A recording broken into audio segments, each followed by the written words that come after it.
രാഹുൽ മാങ്കൂട്ടത്തിൽ MLA-ക്ക് കുരുക്കായി വീണ്ടും യുവതിയുടെ വാട്സാപ്പ് ചാറ്റും ശബ്ദരേഖയും പുറത്തുവന്നു. നമുക്കൊരു കുഞ്ഞു വേണ്ടേ എന്നാണ് രാഹുൽ ചാറ്റിൽ ചോദിക്കുന്നത്. എല്ലാം നിന്റെ പ്ലാൻ അല്ലേ എന്ന് പെൺകുട്ടി ചോദിക്കുന്നതും ഈ ഡ്രാമ ഒന്ന് നിർത്താൻ രാഹുൽ പറയുന്നതും ശബ്ദരേഖയിലുണ്ട്. ശബ്ദരേഖ ഇറങ്ങിയതിന് പിന്നാലെ ചോദ്യങ്ങളുമായി എത്തിയ മാധ്യമങ്ങൾക്കുള്ള കുറുക്കിക്കൊള്ളുന്ന മറുപടിയുമായി തിരിക്കുകയാണ് മാങ്കൂട്ടത്തിൽ. പറയാനുള്ളത് പറയും, മാധ്യമ കോടതിയിലല്ല തന്റെ നിരപരാധിത്വം തെളിയിക്കേണ്ടതെന്നുള്ള മാസ് മറുപടിയാണ് രാഹുൽ നൽകിയത്. നിയമത്തിനെതിരായി ഒന്നും ചെയ്തിട്ടില്ലെന്നും രാഹുൽ പറഞ്ഞു. ഒരു അന്വേഷണം നടക്കുന്നുണ്ട്, ആ അന്വേഷണത്തോട് എല്ലാ രീതിയിലും സഹകരിക്കുമെന്നും രാഹുൽ പറഞ്ഞു. ഓഡിയോ തന്റേതാണോ എന്ന ചോദ്യത്തിന് തന്നോട് ചോദിച്ചിട്ടാണോ ഓഡിയോ ക്ലിപ്പ് കൊടുത്തത് എന്നായിരുന്നു മറുപടി. അത് നിയമപരമായി നേരിടുമെന്നാണ് രാഹുൽ പറഞ്ഞത്. തന്റെ നിരപരാധിത്വം എപ്പോൾ തെളിയിക്കണമെന്ന് താൻ തീരുമാനിച്ചോളാമെന്നും രാഹുൽ. പെൺകുട്ടി ഇതുവരെ ഔദ്യോഗികമായി പരാതി നൽകിയിട്ടില്ല. പരാതി നൽകുന്നതിനായി മുഖ്യമന്ത്രിയെ കാണാൻ പോകുകയാണെന്ന തരത്തിലുള്ള വാർത്തകളും വരുന്നുണ്ട്. എന്തു തന്നെയായാലും നിയമപരമായി നേരിടും എന്നാണ് മാങ്കൂട്ടത്തിലിന്റെ നിലപാട്. എന്തായാലും തദ്ദേശ തെരഞ്ഞെടുപ്പ് അടുത്തിരിക്കുന്ന ഈ സാഹചര്യത്തിൽ ഇത് കോൺഗ്രസിന് ഒരു കടുത്ത വെല്ലുവിളിയായി മാറിയിരിക്കുകയാണ്. ആ വീഡിയോ നമുക്കൊന്ന് കണ്ടു നോക്കാം. ഇത് തന്നെയല്ലേ നിങ്ങൾ തിരിച്ചും മറിച്ച് കഴിഞ്ഞ 3 മാസമായിട്ട് പറഞ്ഞുകൊണ്ടിരിക്കുന്നത്? പുതിയതായിട്ടൊന്നും പറഞ്ഞില്ലല്ലോ. ഇത് തന്നെയാണ് നിങ്ങൾ തിരിച്ചും മറിച്ചും കഴിഞ്ഞ 3 മാസമായിട്ട് പറഞ്ഞുകൊണ്ടിരിക്കുന്നത്. ഈ 3 മാസമായിട്ട് ഞാൻ പറയുന്ന കാര്യങ്ങൾ തന്നെ എനിക്കിന്നും പറയാനുള്ളൂ. ഒരു അന്വേഷണം നിങ്ങളുടെയൊക്കെ കൂടി താല്പര്യപ്രകാരം ഒരു അന്വേഷണം നടക്കുന്നുണ്ട്. ആ അന്വേഷണത്തോട് എല്ലാ രീതിയിലും സഹകരിക്കുമെന്ന് ഞാൻ പറഞ്ഞിട്ടുണ്ട്.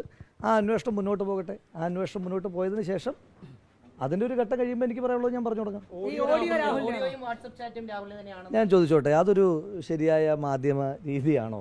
നിങ്ങളൊരു അല്ല സഹോദര ഞാൻ പറയട്ടെ, ക്രൈമല്ലേ? അപ്പൊ അത് ഓഡിയോ രാഹുലിന്റെ ആണോ എന്നുള്ള ഒറ്റ ചോദ്യമാണ്. കാരണം ഒരു കൊലപാതകമല്ലേ ഈ സംഭവം ചെയ്യുന്നത്.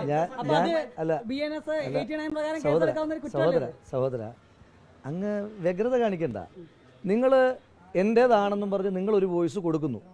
ആ കൊടുക്കുന്നതിന് മുമ്പ് നിങ്ങൾ എന്നോട് വിളിച്ചിട്ട്, സാധാരണ മാധ്യമപ്രവർത്തനം അങ്ങനെയാണെന്ന് ഞാൻ മനസ്സിലാക്കുന്നത്, നിങ്ങൾ ഇതിങ്ങനെ ഒരു വോയിസ് ഞങ്ങളുടെ കിട്ടിയിട്ടുണ്ട്, ഈ വോയിസ് നിങ്ങളുടേതാണോ എന്ന് എന്നോട് ചോദിച്ചതിന് ശേഷം നിങ്ങളത് കൊടുക്കുന്നതിനകത്ത് എനിക്ക് മനസ്സിലാക്കാം. നിങ്ങൾ ഒരു വോയിസ് എൻ്റേതാണെന്നും പറഞ്ഞ് എൻ്റെ ചിത്രം ഉൾപ്പെടെ വെച്ച് കൊടുത്തതിന് ശേഷം പിന്നെ അത് എന്നോട് എൻ്റേതാണോ എന്ന് ചോദിക്കുന്നതിൻ്റെ ആധികാരിക അല്ല അല്ല അത് തന്നെ അല്ല. ഈ അങ്ങ് ചൂടാകണ്ട, നമ്മൾ വളരെ കൂളായിട്ട് പത്രസമ്മേളനം നടക്കുകയാണല്ലോ. ആ രീതി മതി, ആ ടോൺ മതി.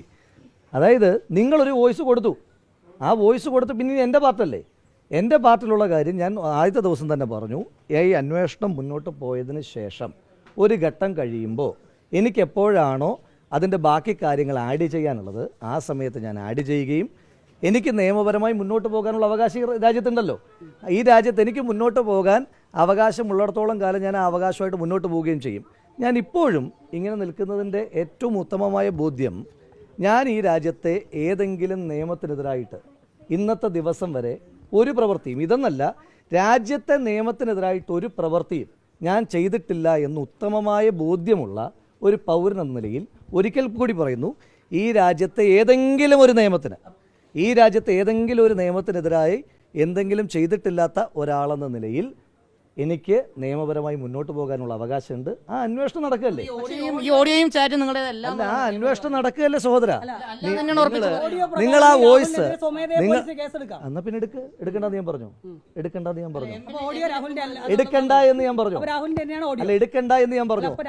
അല്ല ഞാനത് പറഞ്ഞല്ലോ. നിങ്ങളിത് കൊടുക്കുന്നതിന് മുമ്പ് നിങ്ങളിത് എന്റേതാണെന്ന് പറഞ്ഞ് ആധികാരികമായി കൊടുത്തിട്ട് പിന്നെ എന്നോട് ചോദിക്കുന്നില്ല ഇത് നിങ്ങളുടെയാണോ ചോദിക്കുന്നില്ല. ആ ചോദ്യത്തിന് അതാണോ അല്ലയോ അത്തരം കാര്യങ്ങൾക്കെല്ലാം ഇത് കഴിഞ്ഞു പോയിട്ടില്ലല്ലോ. ഞാൻ ആദ്യത്തെ ദിവസം തന്നെ പറയുന്നുണ്ടല്ലോ, ആദ്യത്തെ ദിവസം തന്നെ ഞാൻ പറഞ്ഞിട്ടുണ്ട്. അതായത് ഒരു അന്വേഷണം നടക്കുന്നുണ്ട്. അന്വേഷണ സംഘത്തെ പ്രഖ്യാപിച്ചതിന് ശേഷമുള്ള എൻ്റെ ആദ്യത്തെ പ്രതികരണത്തിൽ തന്നെ ഞാൻ വളരെ കൃത്യമായി പറഞ്ഞു, ഒരു അന്വേഷണം നടക്കുന്നുണ്ടല്ലോ അല്ലേ, ആ അന്വേഷണം പൂർത്തീകരിക്കട്ടെ. ആ അന്വേഷണം പൂർത്തീകരിച്ചിട്ട് എനിക്ക് ചെയ്യാനുള്ള കാര്യങ്ങൾ പിന്നീട് ഇപ്പോൾ നിങ്ങളുടെ ആക്ഷൻസ് ആണല്ലോ നടക്കുന്നത്, ആ അന്വേഷണം കൂടി കഴിയട്ടെ. അന്വേഷണം കൂടി കഴിഞ്ഞിട്ട് പിന്നെ ഞാൻ എന്താണ് റിയാക്ട് ചെയ്യേണ്ടത്, എപ്പോൾ റിയാക്ട് ചെയ്യണം, എങ്ങനെയൊക്കെ നിയമപരമായി മുന്നോട്ട് പോകണമെന്ന് അത് തീരുമാനിക്കാനുള്ള അവകാശം തിരിച്ചെത്തിയപ്പോൾ ഒരു വിശദീകരണം നൽകും ജനങ്ങൾക്ക് എന്ന് പറഞ്ഞിരുന്നു. അത് ഞാൻ കൃത്യമായി പറഞ്ഞല്ലോ. നിങ്ങൾ പറയുമ്പോഴല്ലല്ലോ ഞാൻ വിശദീകരണം തരുന്നത്. അന്വേഷണം ഞാൻ ഇപ്പോഴും പറയുന്നു, ഈ അന്വേഷണം മുന്നോട്ട് പോകട്ടെ. അന്വേഷണത്തിൽ ഞാൻ തീരുമാനിച്ച അല്ലെങ്കിൽ ഞാനുമായി ബന്ധമുള്ള ആളുകൾ തീരുമാനിച്ച, നിയമവിദഗ്ധരുമായി ആലോചിച്ചപ്പോൾ തീരുമാനിച്ച ഒരു ഘട്ടമുണ്ട്. ആ ഘട്ടം കഴിയുമ്പോൾ എനിക്ക് പറയാനുള്ളത് ഞാൻ പറഞ്ഞു തുടങ്ങും. അതുപോലെ തന്നെ പിന്നെ നിയമപരമായ കാര്യങ്ങളൊക്കെ, നിയമപരമായി എന്തെല്ലാം പോരാട്ടം വരാനിരിക്കുന്നു, എൻ്റെ ഭാഗത്തു നിന്നുള്ള എന്തെല്ലാം നിയമപരമായ പോരാട്ടം വരാനിരിക്കുന്നു, അതിനൊക്കെ സമയമുണ്ടല്ലോ. എന്തിനാ തിരക്ക് കൂട്ടുന്നത്? അതെന്തിനാ നിങ്ങളെന്തിനാ തിരക്ക് കൂട്ടുന്നത്? നിങ്ങളെന്തിനാ തിരക്ക് കൂട്ടുന്നത്? പുതിയതല്ലല്ലോ. നിങ്ങൾ തിരിച്ചും മറിച്ചും ഒരേ കാര്യം തന്നെയല്ലേ പറയുന്നത്.